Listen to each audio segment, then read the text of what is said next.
Hello guys. इतके दिवस जे मंदिर तुम्ही बाहेरून बघत होतात ते मंदिर आज फायनली मी तुम्हाला आतून दाखवणार आहे.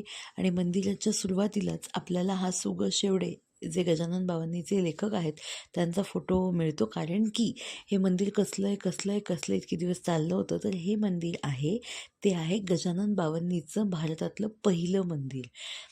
तर हे अगदी ऐन बाजारपेठेत संगमनेरच्या पेटीट विद्यालयाच्या एक्झॅक्टली समोर आहे हे मंदिर. आणि या मंदिराची वास्तुशांतीसाठी म्हणून सु. ग. शेवडे बावन्नीकार जे आहेत ते स्वतः उपस्थित आहेत. त्यांचेही पुढे आपण त्यांच्याशीही बोललो, त्यांचे अनुभव जाणून घेतलेत, ते सुद्धा पुढे व्हिडिओमध्ये आहे. आणि सु. ग. शेवड्यांच्या फोटोपासून ह्याला सुरुवात होते. तिथून पुढे गेल्यानंतर आपल्याला दासगणू महाराज ज्यांनी गजानन विजय ग्रंथ लिहिला त्यांचा फोटो दिसतो. आणि त्यानंतर आपण पुढे जातो तर आपल्याला हे ब्रिटिशकालीन सर्टिफिकेट्स मिळतात. ज्या जागेवर आत्ता हे मंदिर उभं आहे, एक ह्या साईडला आहे आणि एक दुसऱ्या साईडला आहे. आत्ता हे मंदिर ज्या जागेवर उभं आहे ती जागा ही जोशी काका ज्यांनी हे मंदिर बांधलं आहे त्यांच्या पूर्वजांना बक्षीसपत्र म्हणून मिळाली होती. त्याचे हे सर्टिफिकेट्स आहेत जे सुद्धा इथे मंदिरात आपल्याला फ्रेम करून लावलेले बघायला मिळतात. तिथून पुढे गेल्यानंतर आपल्याला दिसतं की इथे हे जे पातेल्यामध्ये विठ्ठल रखुमाई, इथे गजानन महाराजांचा फोटो दिसतो आणि खाली पातेल्यामध्ये विठ्ठल रखुमाईंच्या मूर्ती आहेत ज्यांची प्राणप्रतिष्ठा दुसऱ्या दिवशी होणार आहे. आणि हे आहे त्याचं नाव की संत विठोबा दादा जोशी मंदिर गजानन बावन्नीचं. आणि हिची सुरुवातच होते गजानन महाराजांच्या फोटोनी. आणि इथून पुढे तुम्हाला ह्या वेगवेगळ्या पाट्या दिसत असतील तर ह्या बावन्नीच्या 52 श्लोकांच्या पाट्या आहेत. चला मी तुम्हाला जवळून दाखवते. हे बघा, हे गजानन बावन्नीचा पहिला श्लोक, त्याच्यानंतर दुसरा श्लोक, मग तिसरा श्लोक, अशा एक एक श्लोकाची एक अशा जवळ तब्बल 52 पाट्या पूर्ण मंदिरामध्ये भिंतीवर लावलेल्या आहेत. तुम्ही बघू शकता. ज्यांची पाठ आहे ते वाचतही असतील सोबत सोबत. आणि अशा पूर्ण जेवढ्या 52 आणि चांगल्या मोठ्या प्रशस्त सुंदर बनवलेल्या पाट्या दिसतात. प्रॉपर लाकडाचं काम आहे, उगाचच बनवून प्लास्टिकच्या ठेवल्यात असं नाही.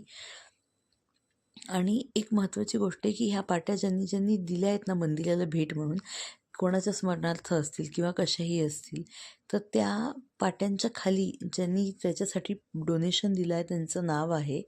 आणि मधोमध ही जी काचेची पेटी तुम्हाला, हे गजानन महाराजांचा फोटो आणि ही खाली दिसते तर हे गजानन बावन्नीचं ताम्रपत्रावर गजानन बावन्नी लिहिली आहे, ती तुम्हाला पुढे दिसेल व्हिडिओमध्ये.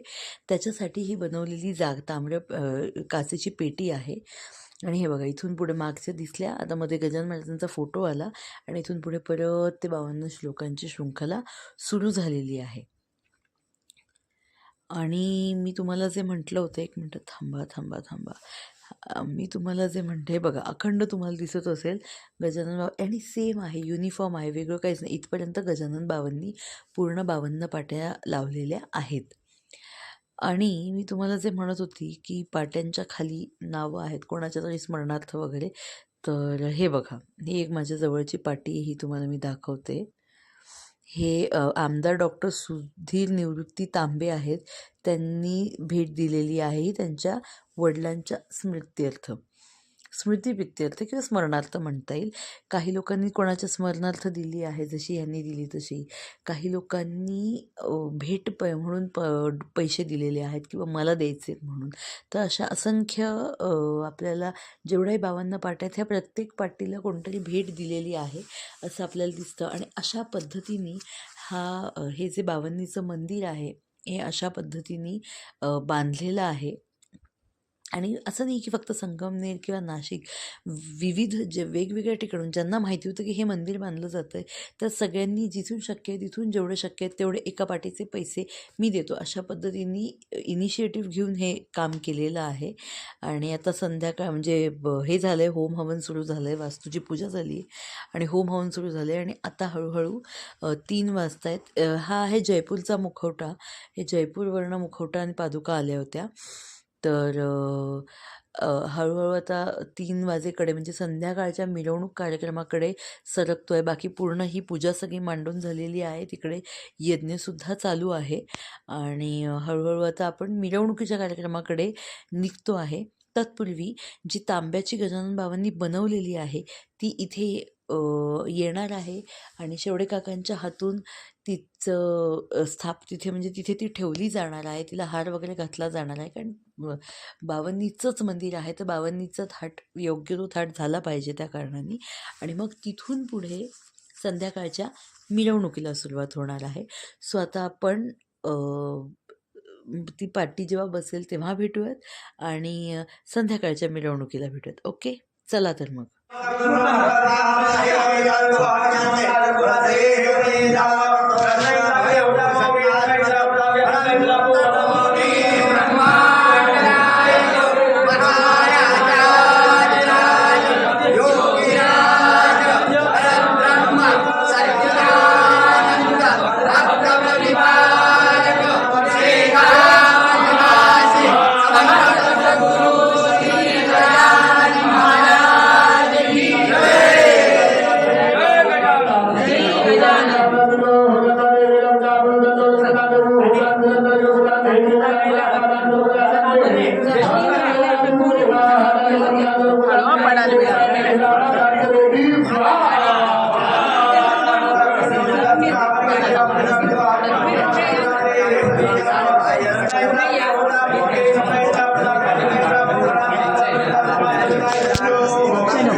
गजानन तू सदेह तू पहिली देह तू देह असून देहा माघवद्य सप्तमी दिनी शेगावात प्रगटोनी पुष्ट्या पत्रावळी निमित्त देहत्व तव हो प्रगट मंगटलालावरी तुझी कृपा जाहली ती साची ओसाव्याच्या नवसासाठी गांजा घेशी उनी ओटी तव पद तीर्थे वाचविला जानराव तो भक्त बला जानकी रामा चिंचवणे पाहुन पियाणे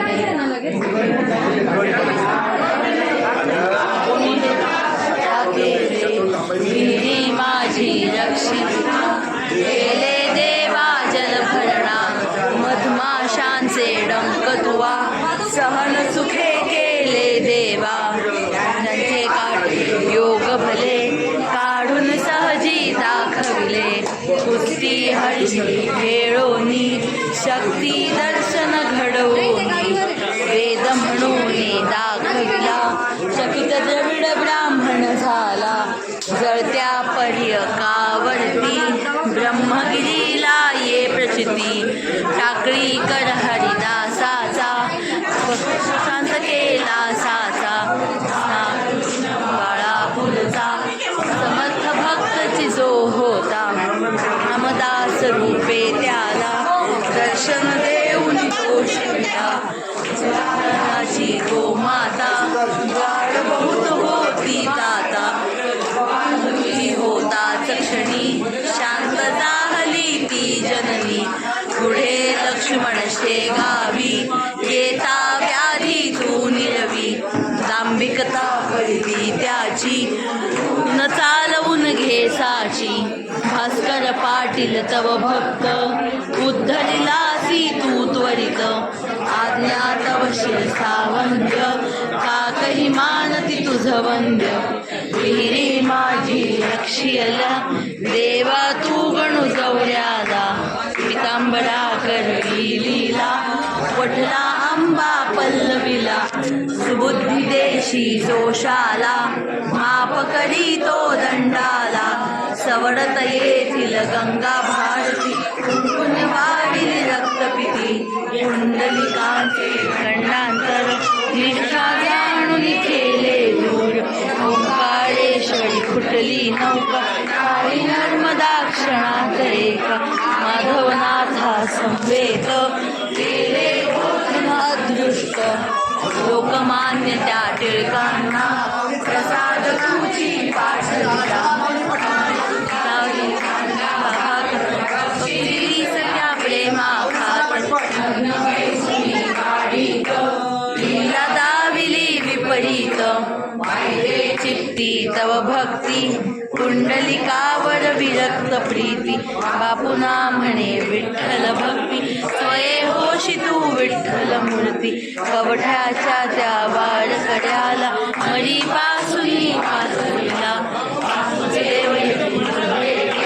प्रेमाची ती पूर्णपटे उद्धट झाला हवालदार भस्मीभूत झाले देहांताच्या नंतरही किती जणा अनुभव येई पडत्या मजुरा झेलियले भगती जन आश्चर्य भले अंगावरती खांब पडे माझे आश्चर्य घडे गजाननाची अद्भुत लीला अनुभव येती आज मितीला शरण जाऊनी गजानना ते करी कथना कृपा करी तो भक्तांसी जाऊन येतो वेगेसी गजाननाची बावन्नी नित्य असावी ध्यानी मनी 52 गुरुवारी नेमे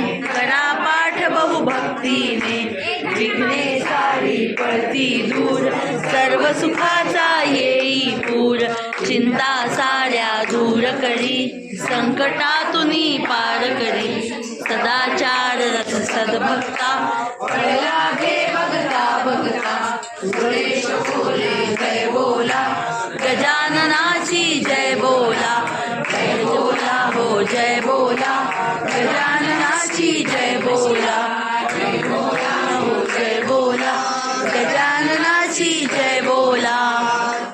अनंत कोटी ब्रह्मांड नायक महाराजाधिराज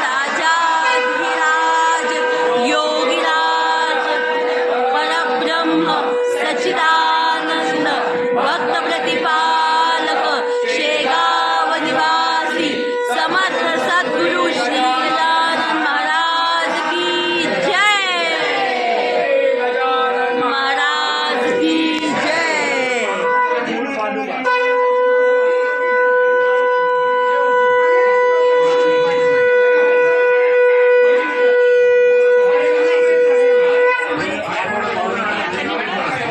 मला जायला हे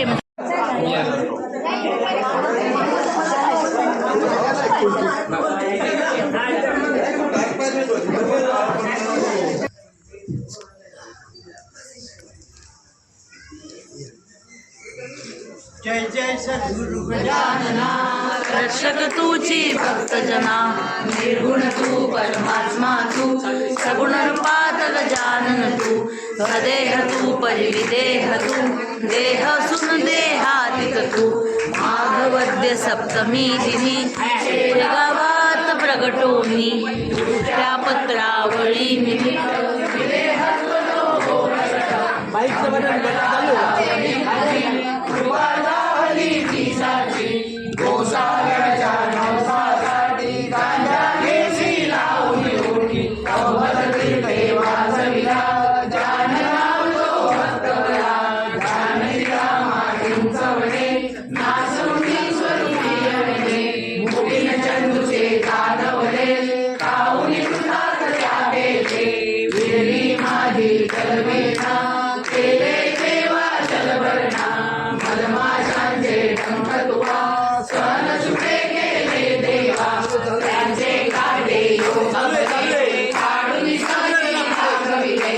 पुष्टी हरिशी खेळोनी, शक्ती दर्शन घडवोनी, वेद मनोनी दाखविला, कवित द्रविड ब्राह्मण झाला, जळत्या पर्य कावरती ब्रह्मविधी आहे प्रचिती, काकडी कर हरिला अश्वशांत केला साचा, काळकृष्ण पुरुषा समर्थ भक्त विनो होता, रामदास रूपे झाला, दर्शन देऊनी तोचविला, शुभलालाची तो माता, काळव होती दाता, कृपा तुझी होता क्षणी, शांत झाली ती जनती, पुढे लक्ष्मण शेगावी, एका व्याधी तू निरवली, धार्मिकता परिचिताची, तून चालून केसाची, भास्कर पाटील तो भक्त, उद्धर्याची तू त्वरित, आज्ञा तवशील सावंत, काकडी माझी तुझवंत, गेली माझी लक्ष्मीला, देवा तू करुणवऱ्याला, रामला करती दिला, पटला आंबा पल्लवीला, विदेशी दोषाला, माफ करी तो दंडाला, सोडले गंगाची वाचली भक्ती, पुंडलिकाचे गंधार्थ, चिंता जाणून केले तुझ, ओंकारेश्वर पुंडली नवसा, काळे गणवता क्षणावे, माधव माझा संवेद, केले भोजन अद्भुत, लोकमान्य झाले कांना, प्रसाद तुझी पाठविला, सुखाची कांदा माकर, भक्ती प्रेमा पात्र, तुझी भाविक, विहाराची प्रतीक, पाहिजे किती भक्ती,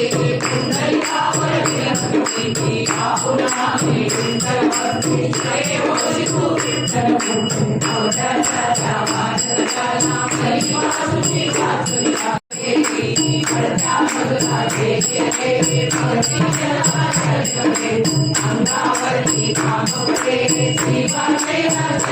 उत्तराचं मंदिर आज या ठिकाणी होत आहे संगमनेरला. आणि हे जगातल्या कोणत्याही धर्म कोणत्याही पंथाकडे नसलेले अशी ही स्तोत्राचं मंदिर आहे. मी 2-3 ठिकाणी यापूर्वीच्या प्रवचनात बोलतो की असं संगमनेरला मंदिर होत आहे.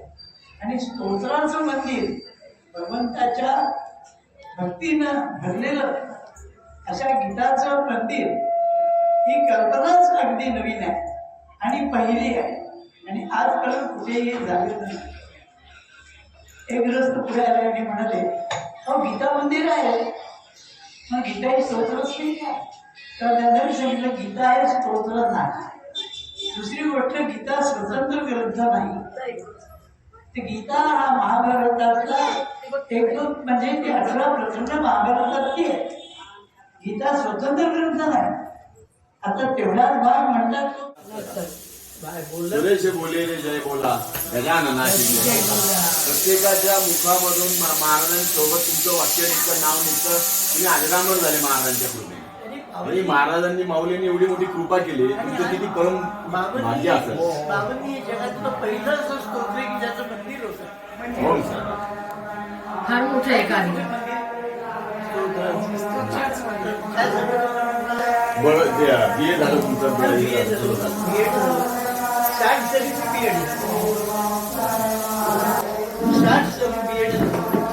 आणि त्या वर्षी गुजरात आणि महाराष्ट्र वेगळं झालं, बायफर्केशन झालं. त्यामुळे आम्हाला बडोद्यातले मराठी माणसांना महाराष्ट्र द्यावं लागलं पुढे नोकरी देत. मी खूप खास केलं होतो आणि कुतूहल खूप होता. तर तिथे गेलो, बेल दामणे हात वर केला आणि एक क्षण डोक्यात विचार आला, वाचलो मी कसं कोण आहे, कोण पाहिजे म्हणून विचार. बघा आपण बोलतो किती साक्षात केले. दरवाजा उघडला, कोणी मी तेच विचार केला. मी पण तोच विचार केला साहेब. आता माझ्या मनामध्ये तोच विचार आला का तुम्ही म्हटले दरवाजे उघड्या, दरवाजे उघडला. महाराज आले. एक नाम घोष करा फक्त, श्री गजानन महाराज की जय.